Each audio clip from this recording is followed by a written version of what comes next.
25 years na po kami this year.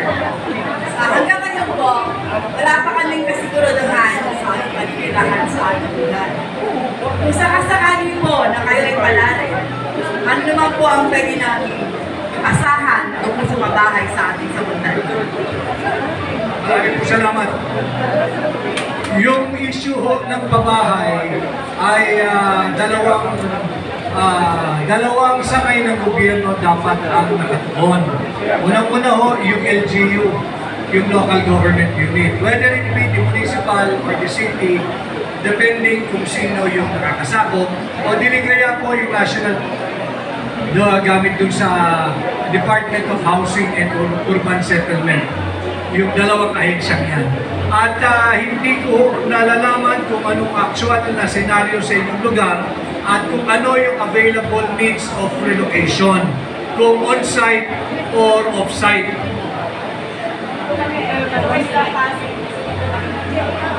O pagdating mo dito, ang issue nyo na lang ay pabahay. Hindi po, wala. Nung 2020, 2,000 po yung pagkati, wala kami po, kaya nga po na itatag yung Department of Housing. Hindi lang siya housing dinagdagan po siya Department of Housing and Urban Settlement and Development. Tama, kaya po lahat ng mga relocatees dapat may tubig, dapat may kuryente, dapat may kalsada, at mayroong community. Ang pinaka-problema po namin ngayon, sir, yung bayarin po sa bahay. Kagaya ko po, nagbayad na po ako dati. For more than 5 years, nagbayad ako. Nahinto. Dahil nawalan po ng trabaho. Yung mga binayad po namin, wala na po yun. Nag-coordination po ako. 4,500 naman.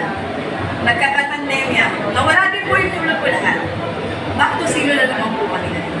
Paulit-ulit na lang po, sir. Ang ano po natin, mabigyan kami ng tamang paraan.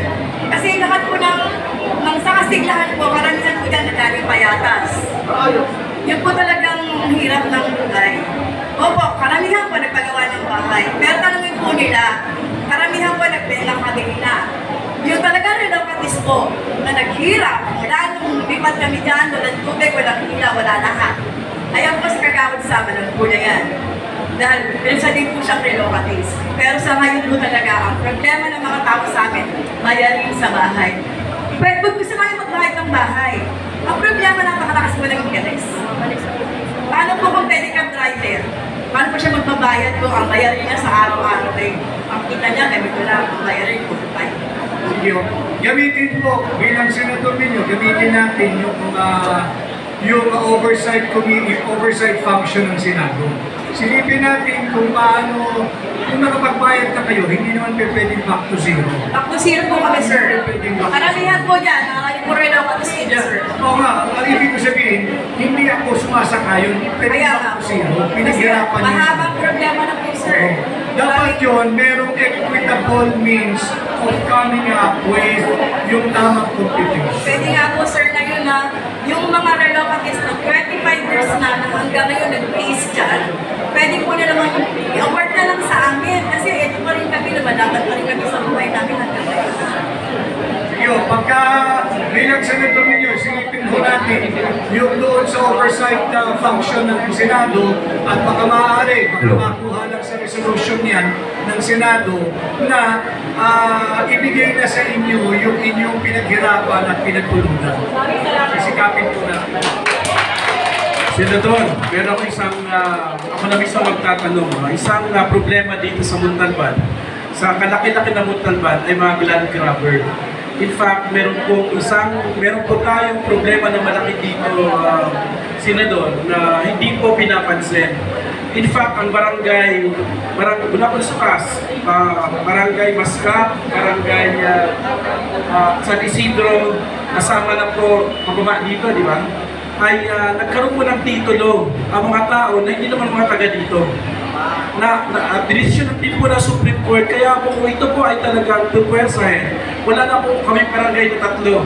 Kasi karamihan po sa mga barangay na yan, kanila na papalis sila yung tao.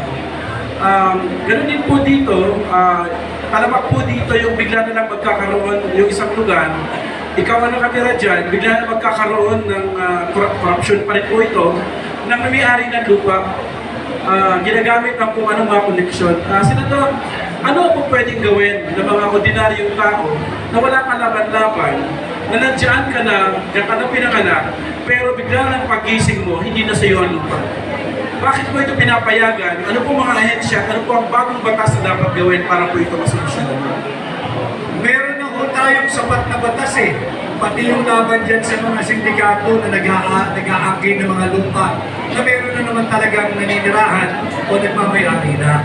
Ang problema na uwi talaga sa enforcement eh. Hindi ho kasi lahat ng problema nating mga Pilipino ay matutugunan through legislation. I have to be very honest with all of you. Hindi lahat ng problema ng Pilipinas ay kayang gamutin o tugunan ng legislation o ng batas. Marami na tayong magagandang batas na nagkakaroon ng problema pagdating sa implementation or yung observance of the law. Kaganon pa man, pagka nandun tayo, silipin natin paano natin kayo matulungan. Salamat po, Atty. Vic. Yung unang tanong po kanina ni Ma'am Elena, bibigyan ko lang po ng konting karagdagan kasi ako yung relocate rin po ako. Dito po kami sa mga Hidero. Napakarami po na relocate rito sa at talaga yun po ang problema namin. Yung mga hindi nakakahulog na, kung nakapaghulog na sila ng 5 taon, kinukuha na nga ng NHA, back to zero uli yun. So, maraming nahinto noong pandemic. At ngayon, ang interest, nagkaka-interest pa.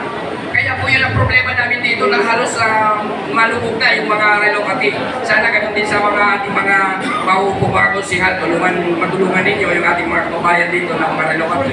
Kung paano tayo sa lokal magtutulog-tulog. Yung po gusto namin sana na may isang boses sa Kongreso, sa Senado, bakit yung mga ganitong sitwasyon na pinagsasamantalahan, pinalayas na nga doon sa kamay nila at dinala rito, binigyan na mahirap na nga yung kalagayan din dito, halos hindi yung ina-expect namin na pinangako sa amin na hindi naman talaga yun. Tapos meron pa kayong lumalabas na ipapadlak dahil hindi na ipapadlak yung bahay at paalisin yung nakatira dahil hindi na ito nakakapagbayad sa NHA. O kung hindi man nakapagbayad, i-cancel po nila yung kontrata. So, kawawa naman po yung mga natitirang relocate na nananatili sa Montalban dahil yung iba ibinenta na po dahil sa hirap po ng buhay. Yung babalik po ulit doon. Sana po walang ganong, yung NHA, wala po sanang ganong maging kalakaran na porque nahinto ang kanyang pagbabayad, ipapadlak niya yung bahay. Yung po kayo lang nararanasan ng natin.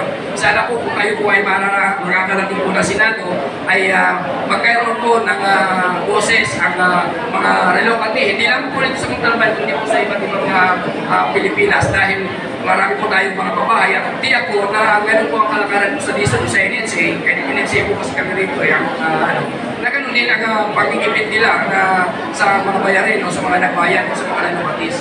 So sana po matulungan niyo po kami. So mayroon pa po bang ilang tanong? Oh, sir.